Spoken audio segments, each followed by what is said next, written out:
out and split another one over here this side. I had a good set of teeth at that time too, and that messed them right up. That started the... But I was down, I was crying just about. Crying, Jack? Just about. I was 17. You're allowed to cry when you're 17. Like, yeah, you know, when you're amongst them and you're allowed to cry. Well, the tears come to my eyes, let's say that.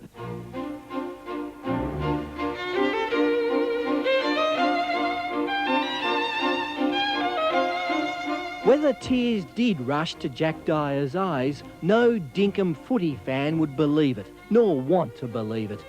Dyer was to the Australian game what Ned Kelly was to bushranging. His wildness is football's most enduring legend. And as he nears his 80th birthday, he remains Melbourne's most revered icon. One of Jack Dyer's sayings, and his mangled maxims are famous in football, is that he didn't mean to become a legend. It just happened that way. How many collarbones did you break?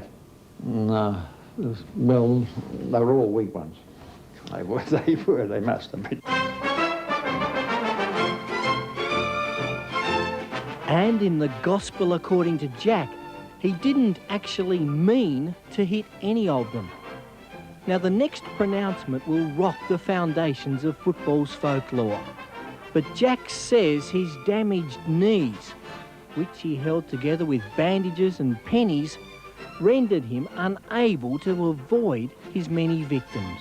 I could only run straight. I couldn't turn either way. So that's why I collided so much with people. They didn't know that. I collided with 3 of my own players. I put 2 of them in the hospital too, you know, because I couldn't pull up. But I used to have to warn them, now don't keep in front of me. I can't pull up at top pace and I can't turn off you. So be careful. So the whole reason for the most fearful legend in Australian football has been that I had to run straight, yeah. It wasn't that you were a violent man? I was a very nice fellow. I was very, very happy and very nice and a very good home kid and went to church on Sundays. Dyer reckons the reason why he ran at blokes was because he had a bad knee and couldn't deviate. Well, that was, I won't say it, it is. It's what? It's what? Bull dust. Is it? Yeah. He could have deviated, you think? Yeah. He didn't like deviating. That wasn't his caper. If you was in his way, well, bad luck, you got hit. Dodger Ryan is a fossil excavated from the same prehistoric age as Jack Dyer. Warriors who'd rather a fight than a feed. If you couldn't fight, well, it's no good playing league football. This week in Melbourne, football's archaeologists dug up the last of the game's dinosaurs. The Dodger, Dyer himself, the primate Lou Richards, and Jack Basher Williams, for the launch of Dyer's book titled The Wild Men of Football, or Apes from Jurassic Park. A chance for this near-extinct species of lawless old ratbags to skite and to break a few more collarbones. Dyer and Richards, they're 2 stalwarts, aren't they? They're millionaires, though, but just the same. I wish they'd give me some of their money they've got. Not since Glenrowan Pub have so many bushrangers been cornered in one place. The wild men of old times and latter day, here to salute the wildest of all.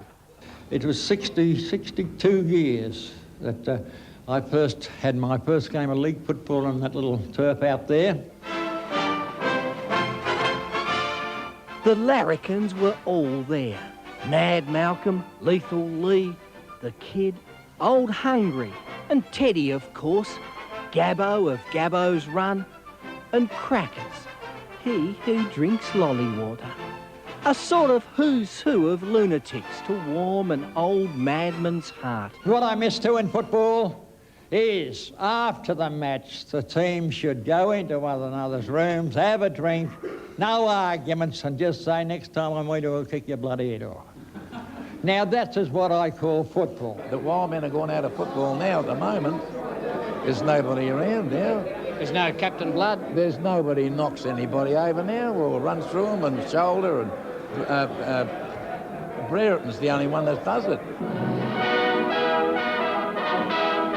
right, my hearties, follow me! Upon seeing the hit movie of the 30s, A Sporting Globe writer, Hector Lacey, christened Dyer Captain Blood. Jack thought it was because of his physical likeness to Errol Flynn, and was miffed to learn that the moniker had more to do with being a bloodthirsty pirate. I complained to our secretary. I said, I don't like that name. He said, oh, don't give it away. He said, I'll put your name on jam tins. He said, I'll put that on jam tins for you. Is your name... He was before his time, that fella. Is your name been on jam tins, Jack? Yeah, Roselle in the round several years. They made a little few of them, you know, and sent them down the club. So now in his 80th year, Jack Dyer is a sensitive old age guy, an honourable man. But when you ask why he was so violent, the response is vintage Dyer. Your brain snaps. There's a lot of blokes that brain snaps, you know. Hasn't yours ever snapped? Not like yours has, Jack. Your brain snapped a few times, didn't it? Yeah, oh yes, a good lot of times, as a matter of fact. You know, when you lose your equilibrium, they call it, isn't it? Your what? Your equilibrium, isn't it? Is that what they call you? Your equilibrium. Yeah, that's the one, yeah. When you lose that, you know, and you're getting a bit of trouble, you say, I'm going to get out this way. Coming in fast at 40 knots with a look of savage fire. Captain Blood, the infamous Jack Dyer. Jack Dyer. Richmond's survival rallies have been the rare crusades important enough to draw Jack Dyer back into the spotlight. But he has received Queen's honours, though his favourite royal remains the Marquis of Queensberry. And he loves Richmond, even in its decline. Can you watch Richmond when they're down the bottom? No, I can't. I cannot. I get worried. I just can't do it. That's all there is to it. There's no more. It spoils my night. Like, you know, it spoils the day. It takes a day out of your life.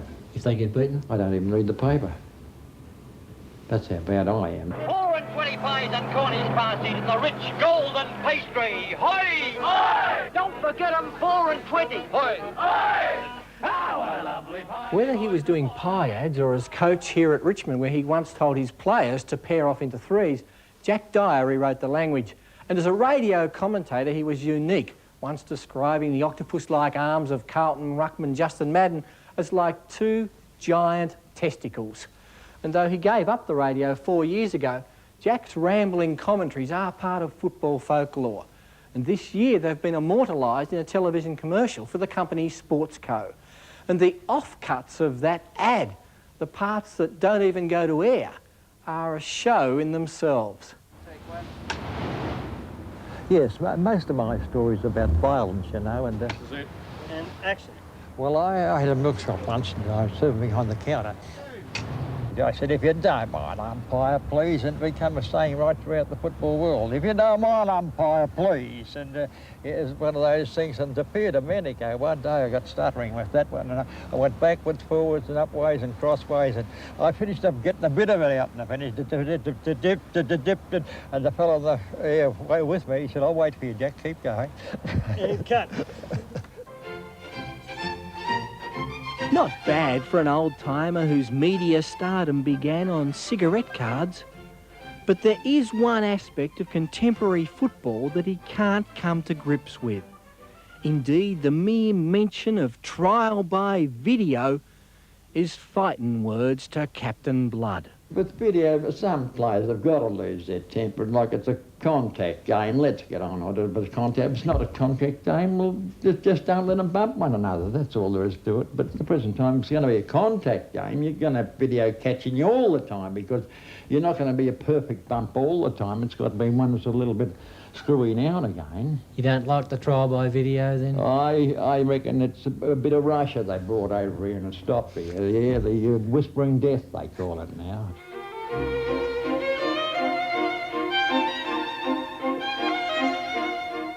And there's just one opponent who hasn't shuddered at the sight of Captain Blood.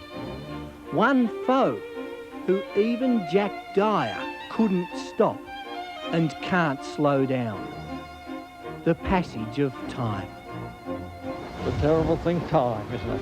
Time. Yeah, you can't stop it. No, you can't rewind the watch, he said. That way.